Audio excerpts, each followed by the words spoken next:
So for now, let's have a look at observational skills.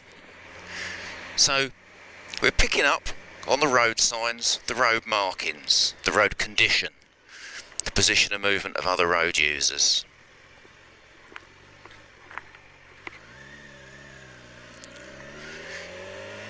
So the term reading the road is an important one. What we see on that road gives us the information that we need to make the correct decisions.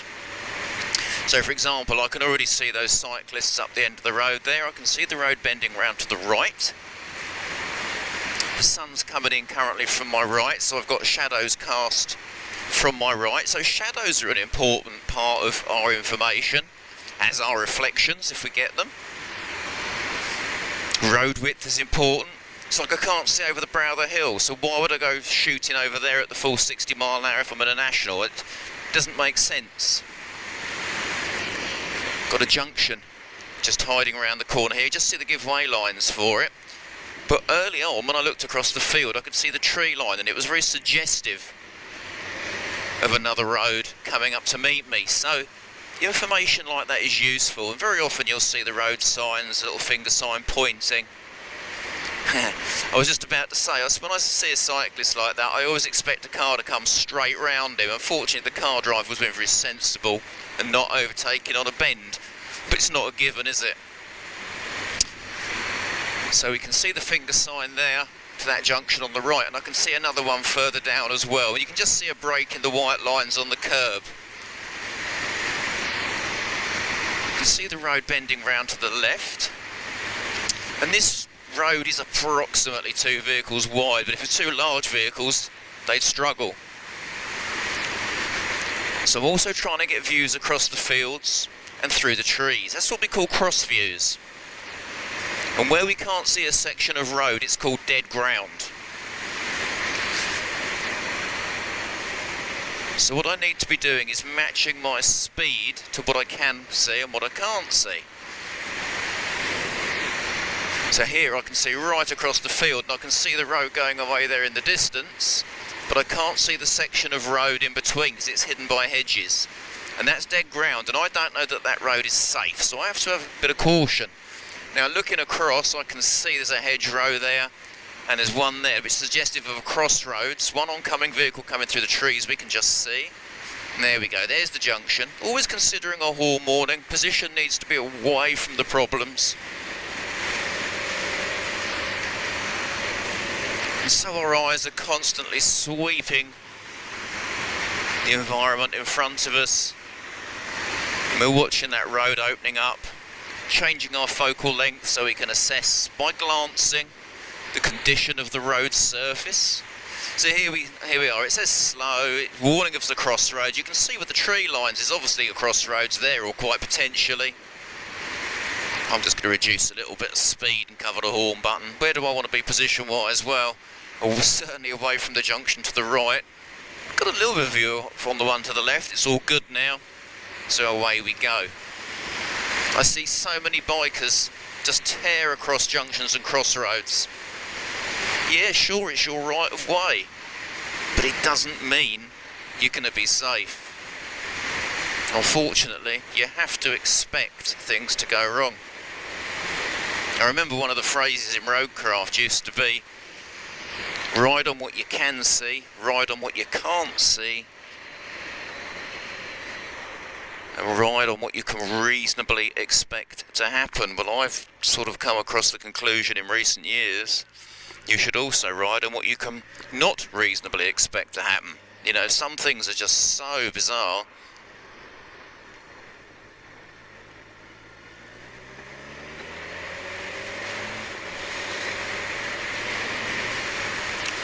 The better your anticipation skills, the better your levels of safety, quite frankly. It's a bit of an art in itself. Not trying to be condescending to anyone here, I just know that in many years of training and debriefing and chatting with students, I know people don't see things. I know that things happen on the road that have no meaning to some people, and that's where they're putting themselves at risk.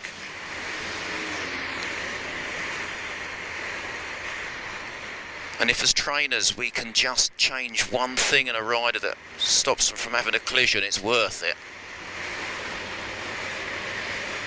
So I'm going to be turning right here. Now my rear observations are important. I'm going to slow this car down a little bit because he's a little bit keen.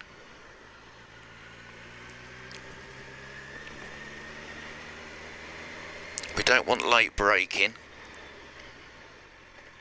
Now he wants to reverse and I've got an oncoming vehicle, so I'm just going to hang right back.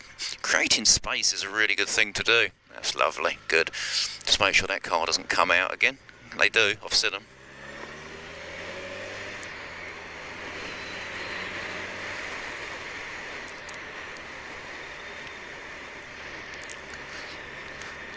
So of course the other thing we have to be aware about, it's lovely riding in the sunshine, but shadows.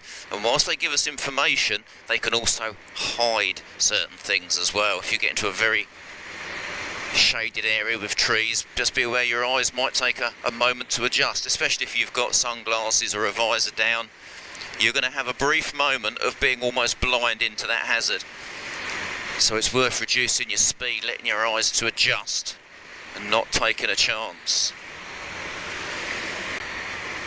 So when we look at the trees and the hedge line, we can see where our road goes. They give us fantastic clues, as do telegraph poles and street lights, hedges, fences. They all give us information as to which way the road actually goes. Even buildings by the side of the road, if you look at the roof lines, they can assist us.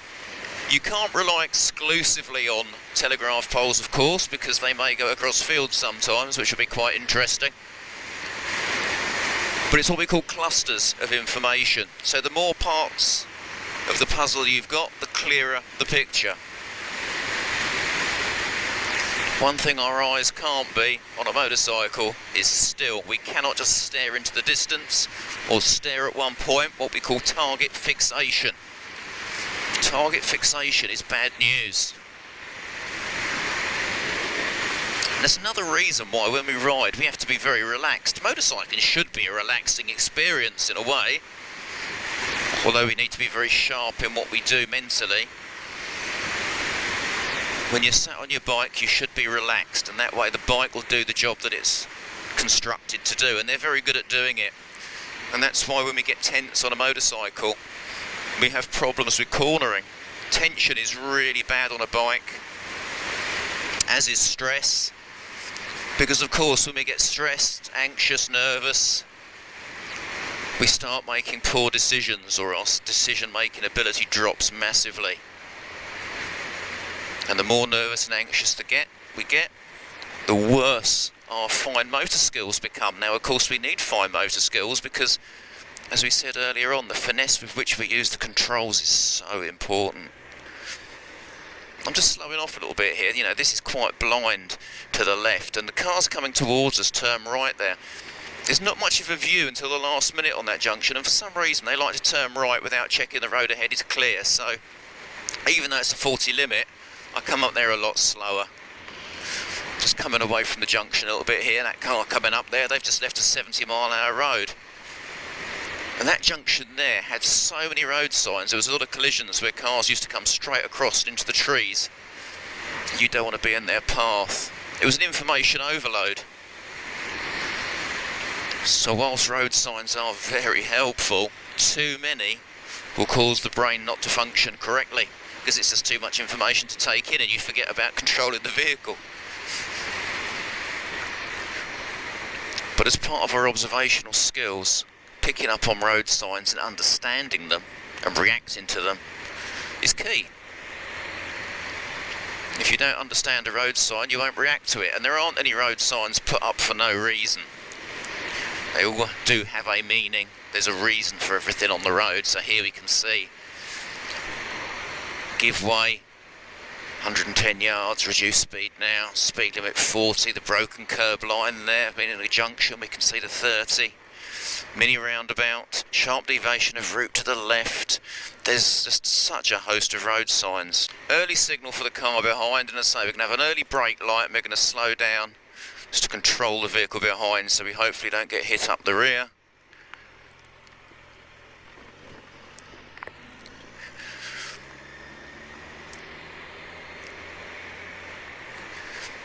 when you look at other road users, you've got to form an opinion of what they're all about. You know, people that seem a little bit quick, people that want to drive up your rear end, they're the people that are going to put your safety at risk, and ultimately, if you don't like it, pull over and let them go. But there's much you can do to keep yourself safe. You know, one of my colleagues was at a junction the other month. I'm going to slow down because as he stopped for that one.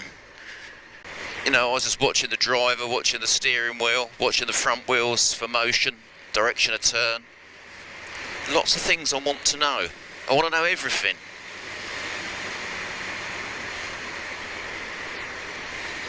Don't want to be rude to anybody, you know, if people get things wrong, we all do.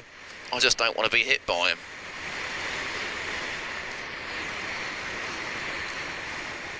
Yeah, as I was saying, you know, one of my colleagues, he was at a junction, waiting to turn out of the junction, car come up behind, didn't stop and hit him, knocked him into the carriageway.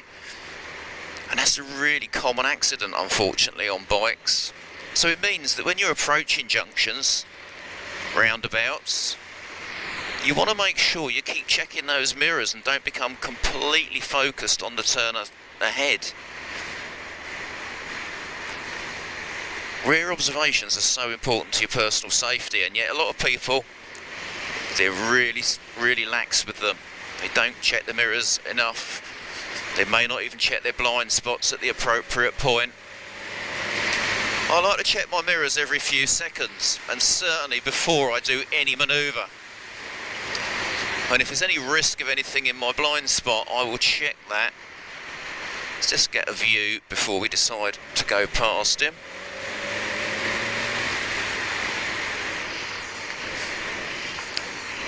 And I will put my blind spot checks, my lifesavers in as appropriate. Now, of course, when you're training to pass your test or do your CBT, you'll be expected to do quite a few lifesavers, and there's lifesavers in certain places that will be expected.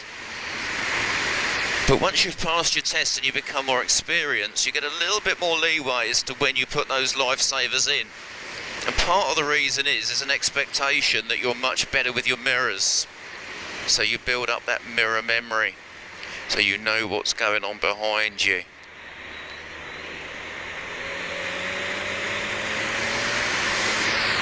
Which reduces the chance of having anyone in your blind spot, of course.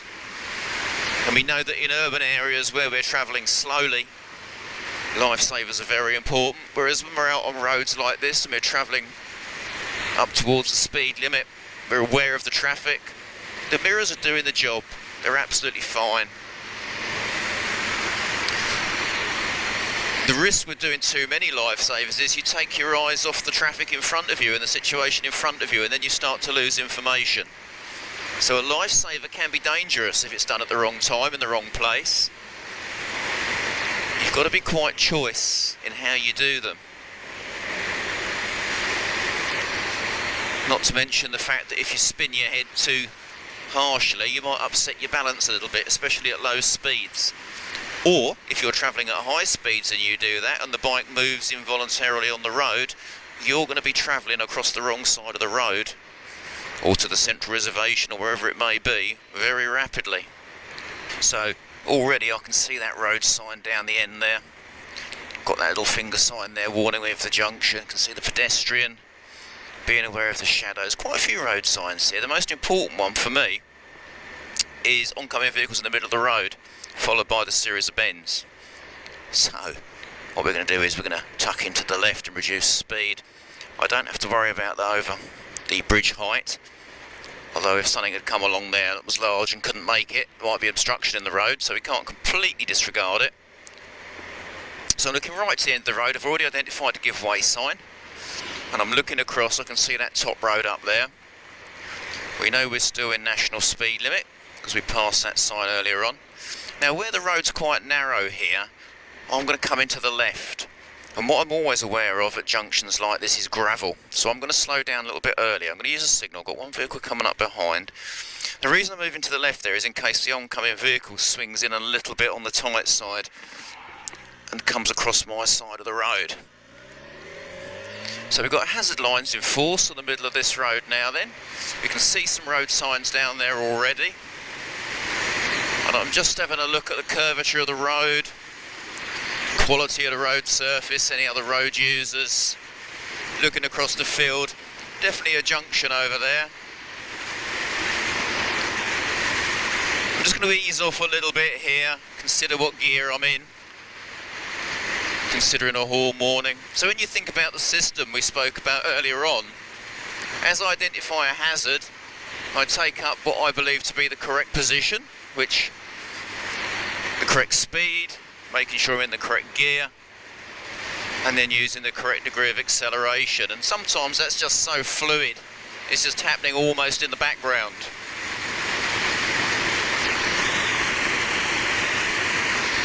So hazard lines still in force, solid curb line, soft verge. Seeing across the field, the road is bending to the left. One pedal cyclist there, oncoming overtaking motorcyclist. This vehicle's likely to slow for the pedal cyclist. I'm going to hang back just to get my view.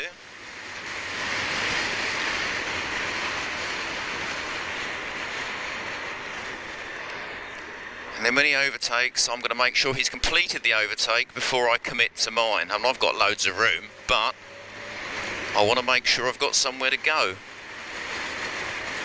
So yet again, road bending to the left, junction to the right. We can see across that junction to a certain degree. Hazard lines in force naturally for this situation. Road surface is quite reasonable. We can see another road sign just pointing through the trees there. We can see the road going away into the distance there where the church is. So we have a right-hander with the junction. We've got a reasonable view of the junction. We can see right across. You can see another junction there on the left. I can just see the give way sign for it pointing upwards there. And we can see the oncoming vehicles. Now, one thing we have to be careful of here is that whilst we do get a view across the fields, sometimes the vehicle will be quite low, and if we're not sure how high that verge is, we may think the road is clear when it actually isn't. It's like here, there could be a vehicle hidden in that little dip. We don't know how far it dips down. So it's still dead ground. Until we can see the road surface itself, I consider it to be dead ground. Right, we can see the road narrowing, even though there's no signs for that at the moment. And we have a speed limit of 30, so we're going to reduce our speeds down for that. Now, oncoming vehicles, middle of the road, road narrows on both sides, overhanging building, road narrows on the left.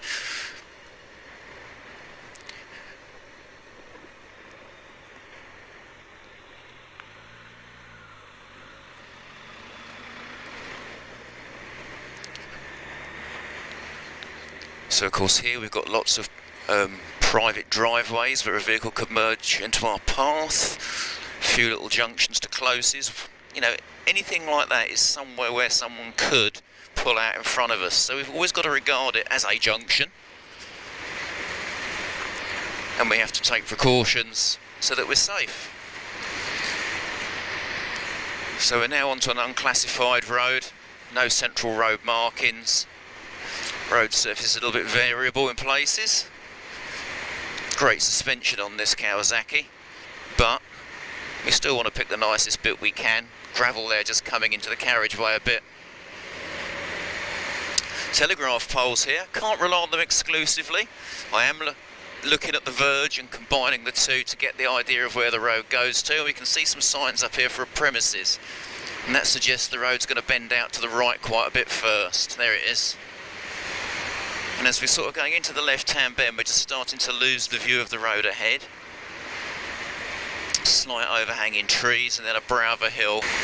So just looking across here, we can see the motorcyclist and the pedal cyclist.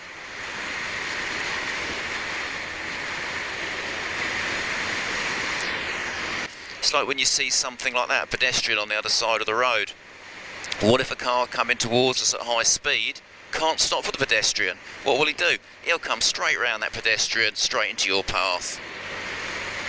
He'll take you out rather than the pedestrian, no doubt. So it's just something to be aware of. Get it a lot with pedal cyclists.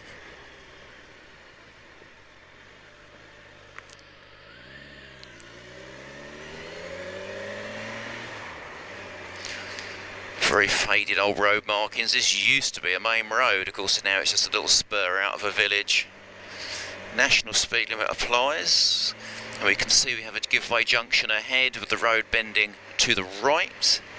Got a nice view of that junction. So I look across early. What sort of road is it? What's going on? What's the volume of traffic? What's the layout? It's nice and wide actually, this one. So I'm looking early, coming in slow. Early vision, early decision, and it is going to be a gentle stop.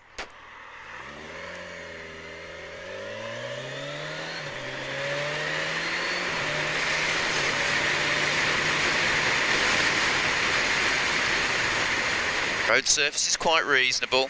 A warning then of the left-hand bend. It says slow here. Keep left arrows. See a solid white line. Crossroads reduce speed now. We're in a 50 limit. So I don't want to be too close to the white line on the left-hander. Just easing off a little bit, considering a horn warning, assessing the junction. Are we good? Looking good. Now, vehicles moving in that premises, are they going to swing wide out onto my side of the carriageway? Is he going to turn out? Just constantly thinking about what might happen. We've got a lovely view to the end of the road there.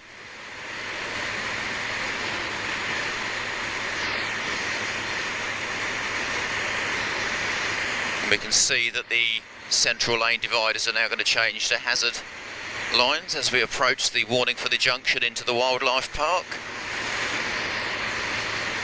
Just coming to the left a little bit just to open up the visibility and keep myself away if anyone were to pull out of there. Entrance into the field, but I've got a view of the trees, so I'm not worried about that. The barrier's closed anyway. And as we approach the brow of the hill, we can see the road going down the hill and bending to the right. So I'm going to approach slightly in towards the left. There's a junction there, but the visibility is great. It's not a problem. Entrance to a premises there, a little bit blind. And I can now see the 30 limit. Checking the mirrors regularly. There's no one behind me. I'm just going to roll off the gas. Don't need a brake light for that, but I am going to have to come on the brakes to get myself down to 30.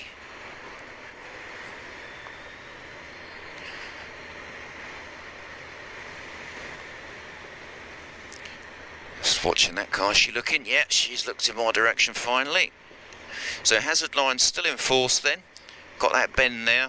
The Land Rover parked on the bend. Now I need to come out a little bit, of course, getting a view through the windscreens of the vehicles and just trying to keep myself in a nice position of maximum safety.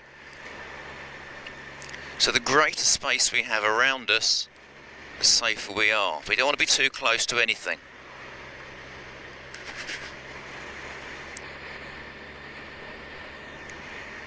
If it can't touch you, I'm just looking at the red one. My brain works quicker than my mouth, which is probably a good thing.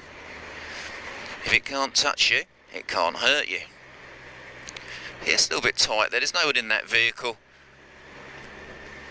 You know, we're always concerned that someone might open a door.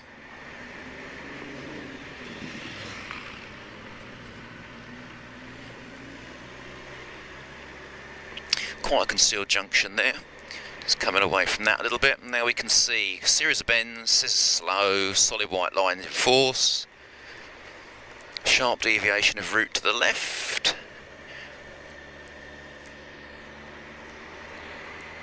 Site entrance could be mud on the road, it says slow anyway. Sharp deviation of route to the right. Road surface a little bit different here, a little bit of grip.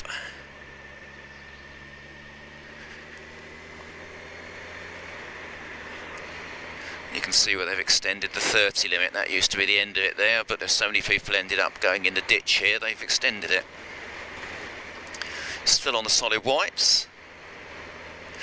And then in a moment we'll increase to 40. That car's got its brake lights on.